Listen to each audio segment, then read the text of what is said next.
एक अमीर लड़का था। उसे एक गरीब किसान के लड़की से प्यार हो गया। लड़की सुंदर होने के साथ साथ काफी समझदार थी।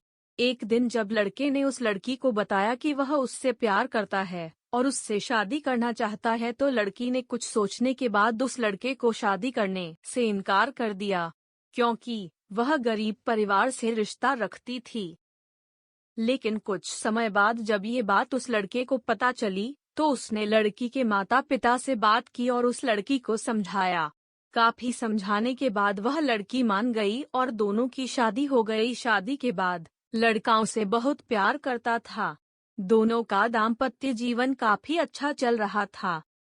लेकिन कुछ महीनों बाद लड़की को चर्म रोग, स्किन डिजीजेज, हो गया, जिसके कारण उसकी खूबसूरती ढलने लगी।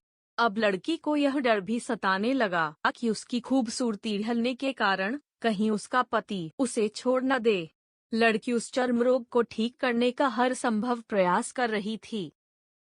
समय बीत रहा था और लड़की की खूबसूरती धीरे धीरे ढल रही थी। एक दिन वह लड़का एक काम से दूसरे शहर गया। लड़का जब वहां से वापस आ रहा था, तो उसका रास्ते में एक कार के साथ एक्सीडेंट हो गया। उस दुर्घटना के दौरान लड़के की आंखें की रोशनी चली गई। इस दुर्घटना के कुछ समय के बाद उनका जीवन फिर से सामान्य और सुखी बीतने लगा। वह लड़की चर्म रोग की वजह से दिन प्रतिदिन कमजोर और बदसूरत होती गई। लेकिन पति अंधा होने के कारण उनका दाम्पत्य जीवन ठीक चलता रहा और दिखाई न देने के कारण वह लड़का उससे पहले की तरह प्यार करता रहा। कुछ सालों बाद बीमारी के कारण उस लड़की की मृत्यु हो गई। पत्नी की मृत्यु होने के बाद वह लड़का अंदर से दुखी हो गया और वह शहर छोड़कर जाने वाला था। तभी उसके पड़ोसी ने उसे सांत्वना देते हुए कहा, बाप तो अपनी पत्नी के बिना अकेले पड़ जाएंगे। वह आपका काफी ख्याल रखती थी। अब आपका जीवन अंधकार में कैसे व्यतीत होगा।